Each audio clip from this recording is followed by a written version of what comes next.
رات کے کسی بھی پہر اگر گدھا تھک کر رک جاتا اور گھر کے کسی فرد کی نیند کھل جاتی تو ایک پتلی لکڑی گدھے کے جسم پر پڑتی اور یوں وہ ایک بار پھر جھلی چلانے لگ جاتا۔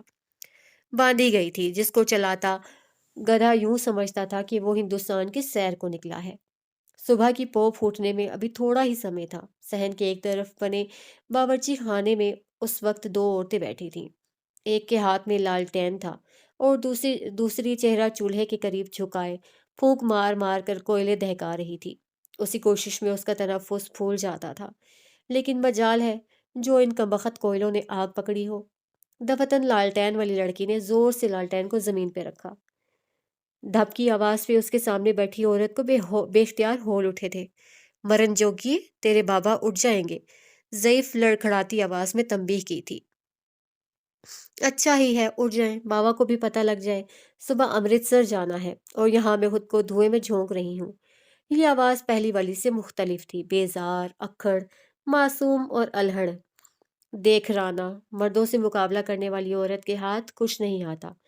تو مرد کی ایک سن لے، وہ تیری 10 سنے گا۔ زمانہ شناس لہجے میں سمجھداری تھی۔ اسی لمحے کوئلوں نے وہ آگ پکڑی کہ چولہا دہک اٹھا۔ آج تک آپ نے بابا کی 10 لاکھ سنی ہے، پھر کیوں وہ آپ کی ایک نہیں سنتے؟ لالٹین اور جلتی آگ میں اس کا چہرہ ہلکا سا واضح تھا۔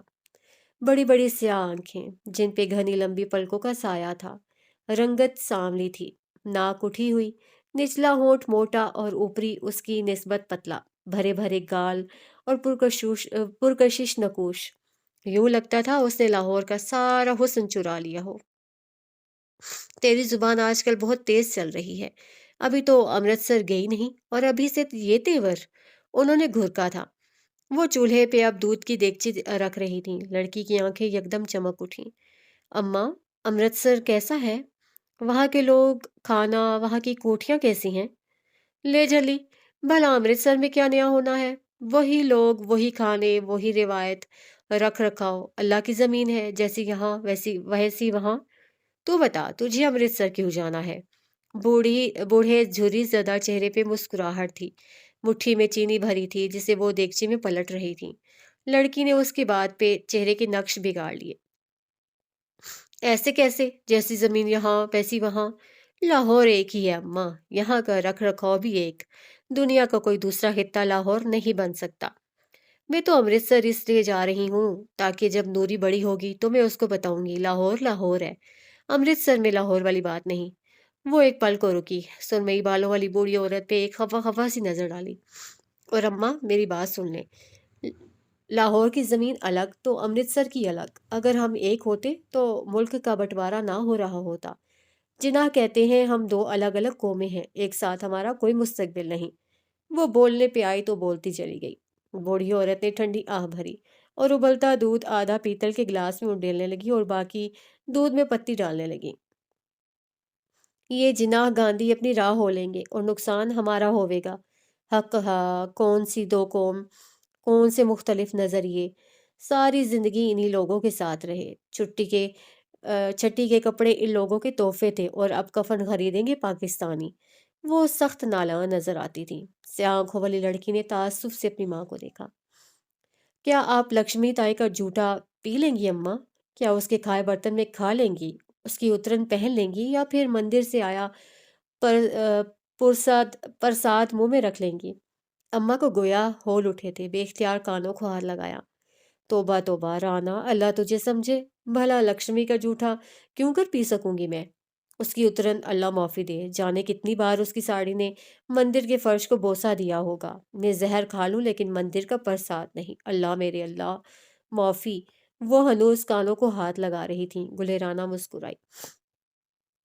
جس قوم کے ساتھ برتن، کپڑے، کھانا نہیں بانٹ سکے، ان کے ساتھ نسلیں اور زمین کیسے بانٹ لے اماں؟ نہ وہ پلید نہ ہم پاک، بس ہمارے منہ پہ کلمہ اور ان کے منہ پہ رام۔ فرق کیا ہوا بھلا؟ اماں نے ٹھوڑی بھی انگلی جما کر سوال کیا۔ فرق یہ ہوا کہ جن قوموں کا مستقبل ساتھ نہیں، ان کا حال بھی ساتھ نہیں۔ بٹوارا اماں، بٹوارا، لاہور کی کنیت میں پاکستان کا نام۔ وہ جوش اور جذبے سے بولی تو اماں سوچ میں پڑ گئیں۔ چولہے پر رکھی چائے ابلتی رہی۔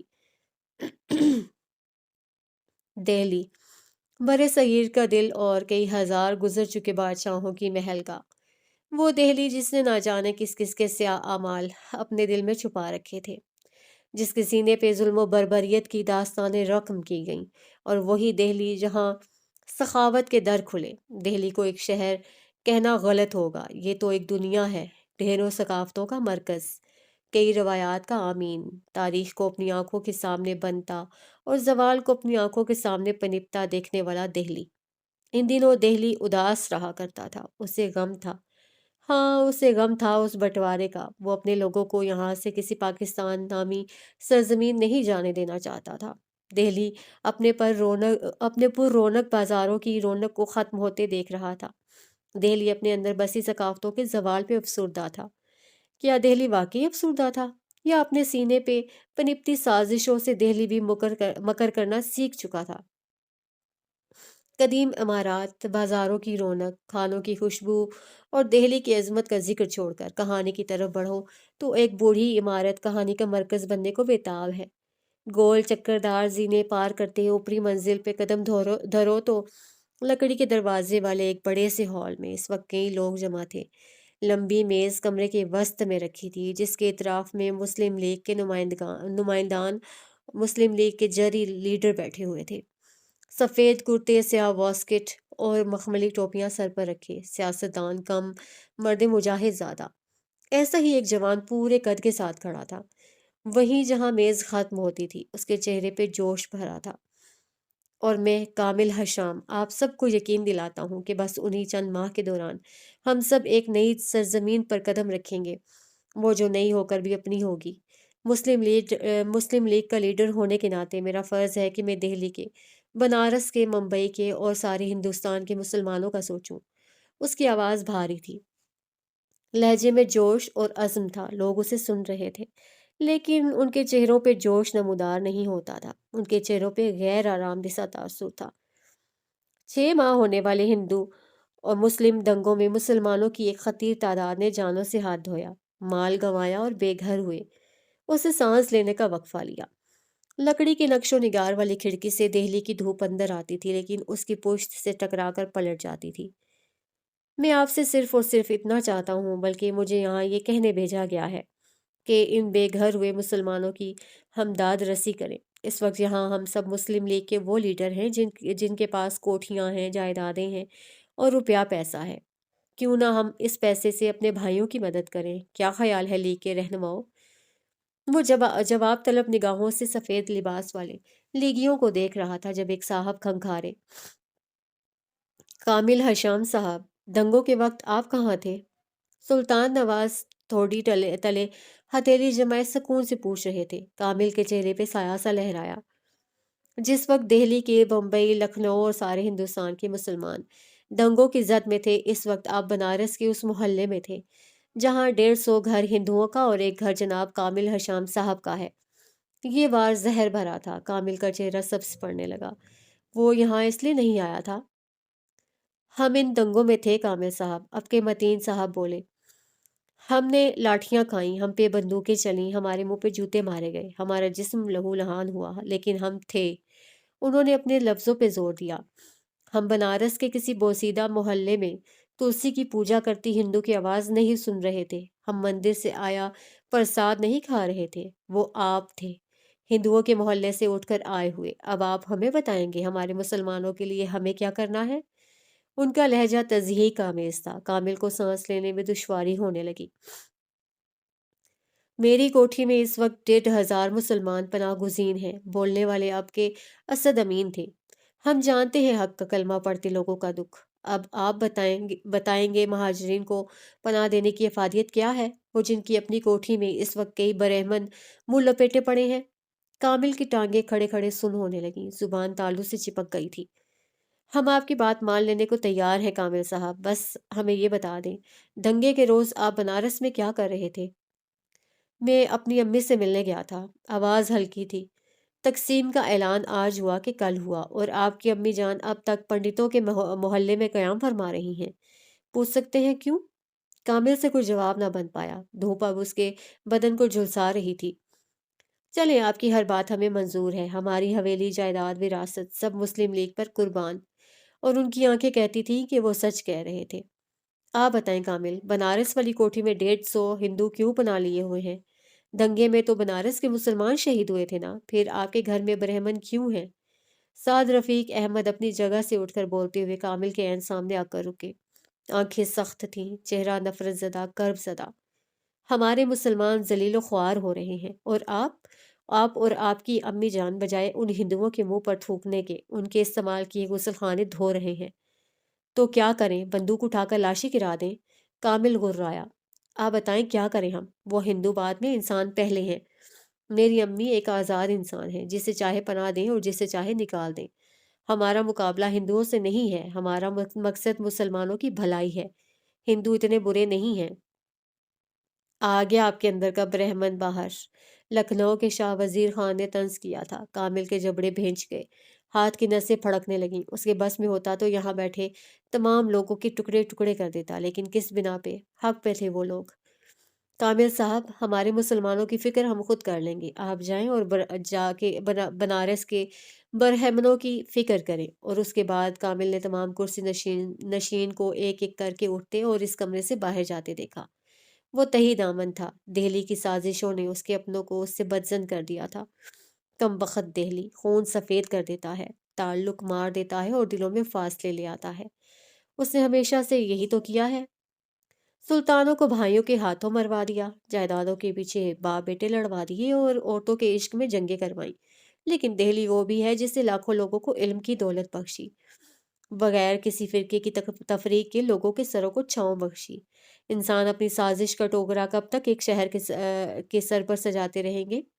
لوگ جا چکے تو کامل دھیرے سے کرسی پہ بیٹھ گیا۔ اب کہ اس کا رخ دھوپ کی طرف تھا، کھڑکی سے خانوں کی صورت آتی دھوپ اس کے نقوش واضح کر رہی تھی۔ گندمی رنگت پرکشش نقوش، بھوری آنکھیں، ناک اٹھی ہوئی اور ہونٹ کثرت سگریٹ نوشی کی وجہ سے ہلکے سیاہ پڑ رہے تھے۔ بال سیدھے تھے، زلفیں کانوں سے ذرا سی ہی اوپر، چہرے پہ ہلکی داڑھی بھی تھی جو دھوپ لگنے سے چمک رہی تھی۔ اگلے کئی لمحے کامل حشام یوں ہی سر ہاتھوں میں گرائے بیٹھا رہا۔ کتنے لمحے بیتے، کتنی گھڑیاں گزری، اسے کوئی علم نہ تھا۔ کئی لمحے بعد اس نے سر اٹھایا، دھوپ اب راستہ بدل چکی تھی۔ کامل نے اپنے سفید کرتے کی جیب سے ایک خاکی لفافہ نکال لیا۔ لفافے کو ماتھے سے چاک کیا تو اندر سے بھورے کاغذ نے اپنی جھلک دکھائی۔ سست روی سے کامل نے کاغذ باہر نکالا۔ وہ ایک خط تھا جس پہ لکھی سطور اب سامنے تھیں۔ سلام پیارے کامل، بنارس کی کوٹھی میں بیٹھ کر دہلی کے دفاتر میں خوار ہوتے اپنے بیٹے کی خیریت دریافت کرتی ہوں۔ 2 ماہ ہو گئے، دنگے ختم ہو گئے، اب تو لوگوں کے زخم بھی بھر گئے اور تم ہو کے پلٹ کر خبر بھی نہ لی۔ مسلم لیگ نے میرے بیٹے کو مجھ سے دور کر دیا۔ شکایات اتنی ہے کہ قلم ٹوٹ جائے اور سیاہی خشک ہو جائے۔ خیر، میں اس وقت شکایات نہیں کرنا چاہتی، ایک عرض بلکہ ایک حکم ہے۔ 1 جولائی کو تمہاری چچا زاد بہن کا نکاح ہے، میں آج امرتسر کے لیے نکل رہی ہوں۔ تمہارے پھپھو فرحانہ جبین لاہور سے اپنی 2 بیٹیوں کے ساتھ امرتسر آ رہی ہیں۔ ہاں، تم صحیح سمجھے، تم انہیں ریل گاڑی کے اڈے سے لینے جاؤ گے۔ جس دن تم دہلی سے امرتسر پہنچو گے اسی دن تمہاری پھپھو لاہور سے امرتسر پہنچ جائیں گی۔ میری نند 10 سال بعد مجھ سے ملنے آ رہی ہے، کامل کسی قسم کی کوتاہی نہ ہو۔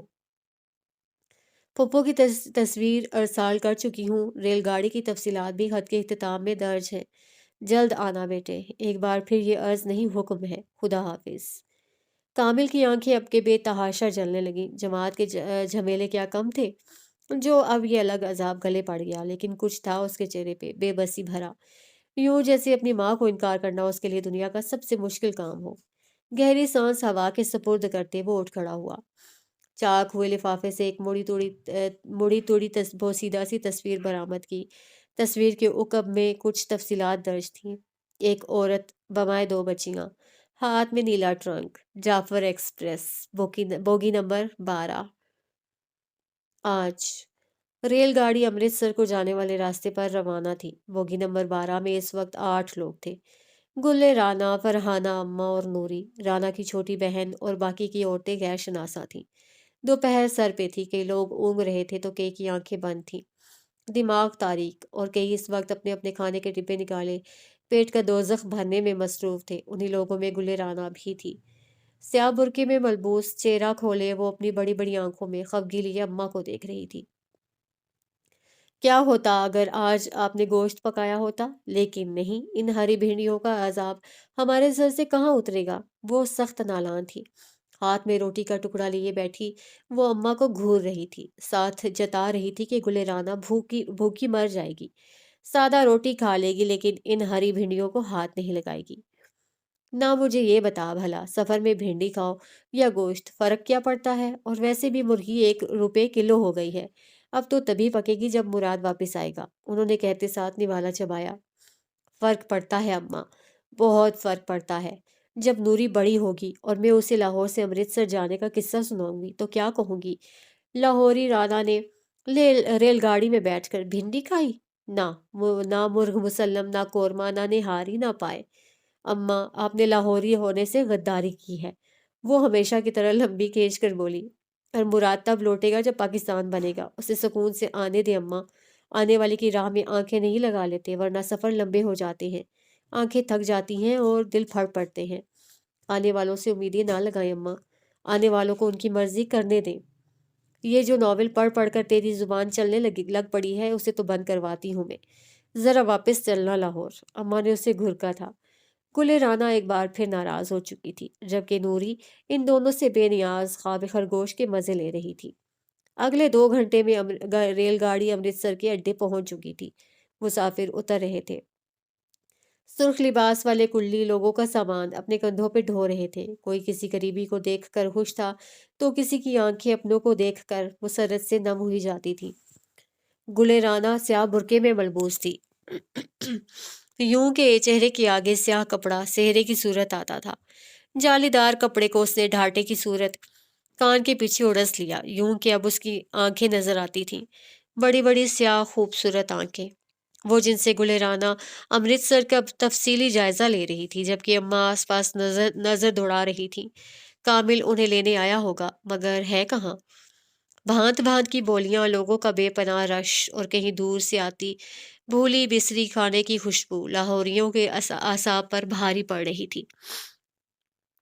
یہاں سے ذرا سے فاصلے پہ کامل ہاتھ میں ایک تصویر سفید سیاہ تصویر لیے لوگوں کے چہرے دیکھتا، شناسا چہرے تلاش کر رہا تھا۔ اسی لمحے اس کی نظر بوگی نمبر 12 کے داخلی دروازے سے نکل کر آتی گلے رانا پہ پڑی۔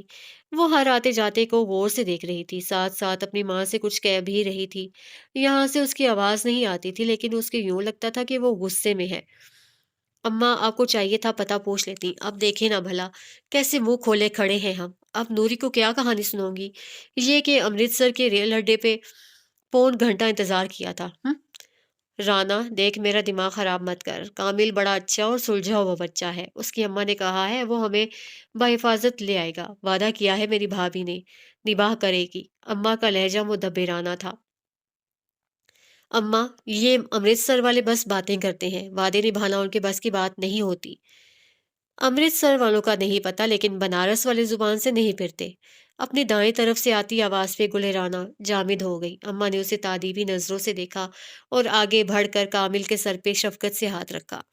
کامل ہنوز گلے رانا ہی کو دیکھ رہا تھا، یکٹک پلک جھپکے بغیر، جبکہ رانا کو وہ جگہ نہ ملتی تھی جہاں منہ چھپا لے۔ پھپھو سے آداب اور سفر کے احوال کے بعد وہ سفید کرتے والا مرد گلے رانا کی جانب مڑا تھا، سنجیدگی سے اسے دیکھا، پھیل کر اس کے سامنے کھڑا ہوا اور وعلیکم السلام بڑی سنجیدگی سے کہا۔ اب کہ رانا کا جی چاہا تھا اسی بوگی میں بیٹھ کر دوبارہ لاہور لوٹ جائے۔ نہیں نہیں نہیں، یہ اس کی کہانی کا حصہ نہیں تھا۔ یا خدایا، اتنی سبکی! السلام علیکم کامل بھائی، اس کی حلق سے پھنسی پھنسی آواز نکلی۔ کامل مسکرایا۔ اماں بتاتی ہیں لاہور کے لوگ ادب اور اخلاقیات سے مالا مال ہیں، تم نے تو سلام ہی نہیں بھیجا رانا، اس نے انتہا درجے کی معصومیت سے کہا۔ رانا شرمندہ سی کھڑی رہی اور پھر کامل نے ہاتھ کے اشارے سے انہیں آگے آگے چلنے کو کہا۔ مرتے کیا نہ کرتے کہ مذاق رانا اس کے پیچھے پیچھے چلنے لگی۔ کامل نے انہیں ڈبیا جیسی چھوٹی پچھلے ماہ ہی ابا کی زمین کے بیانے سے خرید کر لائی گئی گاڑی میں پچھلی نشست پہ بٹھایا اور خود آگے آ کر بیٹھا۔ نیلا ٹرنک رانا کی پیروں کے قریب رکھا تھا۔ گاڑی امرتسر کی سڑکوں پہ رواں دواں تھی۔ گلے رانا کو اعتراف کرنا پڑا کہ اسے اپنی کہانی میں چند مناظر گھٹانے ہوں گے، ہاں وہی جہاں چند جن میں کامل کے سامنے اس کی سبکی ہوئی تھی۔ امرتسر مختلف ثقافتوں کا گڑھ ہے، سکھوں کے لیے اس شہر کی بڑی اہمیت ہے، تو مسلمانوں نے یہاں کئی برس گزارے ہیں۔ فن تعمیر کا اعلیٰ ذوق لیے ہندوستان کا یہ قدیم شہر ان دنوں قتل و غارت سازشوں کا مرکز بن کر رہ گیا تھا۔ بھائی چارہ ختم ہو چکا تھا، اب جو بچا تھا مقابلے بازی اور انا کے وار تھے، کون جیتا کون ہارا فیصلہ مشکل تھا۔ گاڑی امرتسر کی سڑکوں پہ ہچکولے کھا رہی تھی، رانا کی عقابی نظریں ایک ایک دکان، ایک ایک ٹھیلا، ایک ایک آدمی عورت کو جانچ رہی تھی۔ ذرا کہیں سے جو کھانے کی خوشبو اس کے ناک کے نتنوں سے ٹکراتی تو اس کا جی مچل جاتا۔ کئی بار تو جی چاہا تھا ذرا دیر کو رک کر یہ سیخ کباب خرید لے، ذرا یہ ٹکے ہی خرید لے اور پھر نان کے ساتھ کھائے، لیکن اگلے ہی لمحے اسے یاد آ جاتا کہ وہ لاہور نہیں امرتسر میں ہے۔ کم بختوں نے جانور کو تکبیر بھی دی ہوگی کہ نہیں، ہر خیال کو وہ بس اسی خاطر جھٹک دیتی تھی۔ گاڑی اپنی مخصوص رفتار سے چلتی ہوئی بالآخر پون گھنٹہ بعد ایک مٹیالی حویلی کے باہر آ کر رکی۔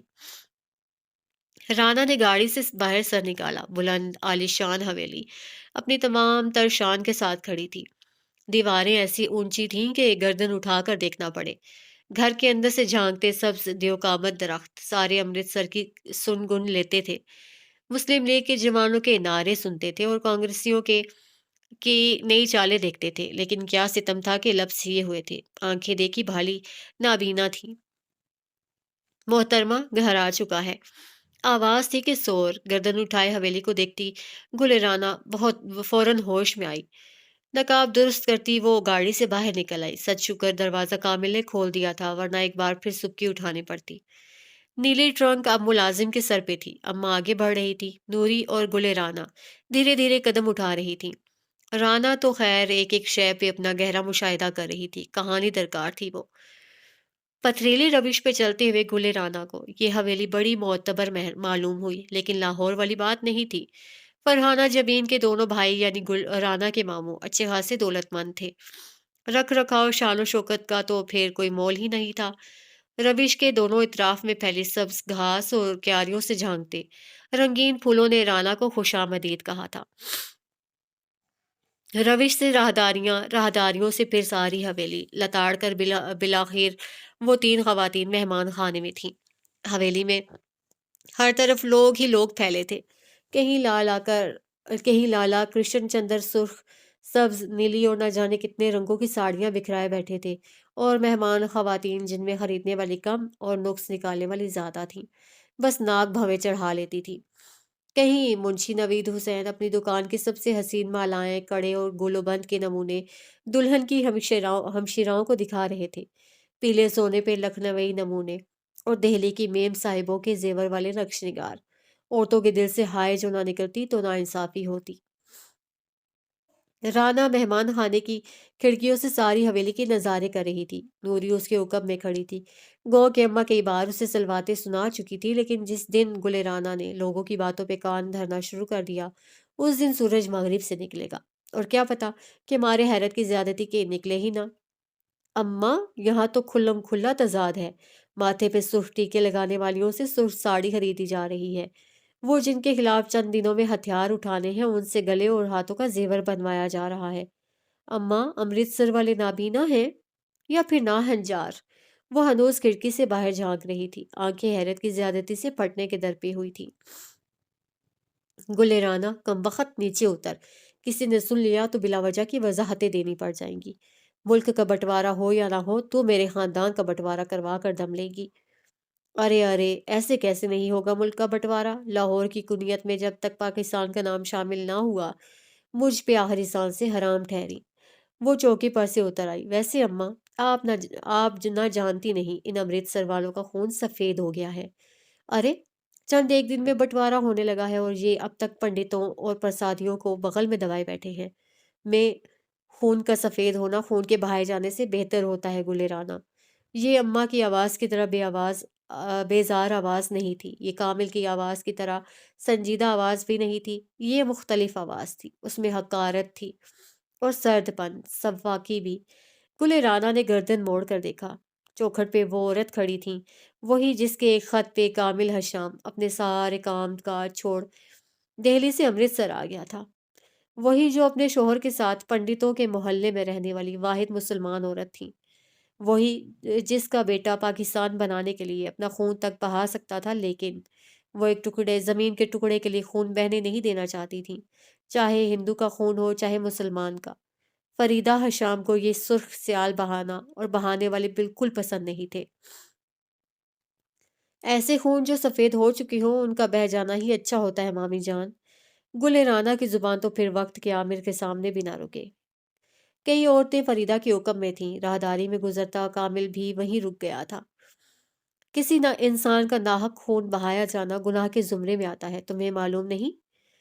اللہ نے انسان کی رگوں میں سرخ سیال ڈالا تھا۔ سب سے بڑی بے ایمانی تو یہ ہے کہ ہمارا لالچ، مفاد یا پھر تکبر اللہ کے دیے سرخ کو سفید کر دے۔ ناحق یا پھر حق، یہ فیصلہ زمین زادوں کا نہیں ہے مامی جان، یہ اللہ کے فیصلے ہیں۔ وہ آنکھیں ان کی آنکھوں میں ڈالے دیدہ دلیری سے کہہ رہی تھی، بٹوارے کے نام پہ لوگوں کی جانیں، مال اور عزتیں لوٹ لینا، ان اعمال کا فیصلہ یہی ہوتا ہے رانا، زمین پہ، زمین زادوں کے ہاتھوں۔ بٹوارے ہمیشہ بربادی ساتھ لاتے ہیں۔ کامل، اماں، نوری اور خاندان کی آتی جاتی عورتیں بالکل ٹھہر کر ساکن سے ان دونوں کو بولتے ہوئے سن رہی تھی۔ صحیح کہا، بٹوارے بربادی لاتے ہیں، لیکن وقتی، اس کے بعد ایک سکون ہوتا ہے، لمبا ٹھہراؤ، وہاں جہاں آپ کی عزت نہ ہو، جہاں آپ کو حقوق برابر نہ ملتے ہوں، جہاں آپ کو ایک غیر قوم سمجھا جاتا ہو، کیا بہتر نہیں ہے وہاں سے کوچ کی جائے؟ اور کیا ہو کہ بٹوارہ سکون نہ لا سکے، ٹھہراؤ مقدر نہ بن سکے؟ اور کیا ہو کہ ایک الگ وطن، الگ خطہ بھی سکون کی ضمانت نہ بن سکے؟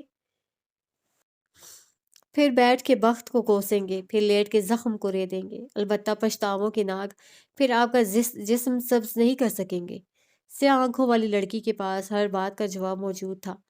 رانا بس کر جا، اماں نے اس کا بازو دبایا، وہ رانا ہی کیا جو اثر لے لے۔ وہ جن لوگوں کے ساتھ صدیاں گزار دیں، اچانک ان سے ہی بٹوارا کچھ عجیب نہیں لگتا؟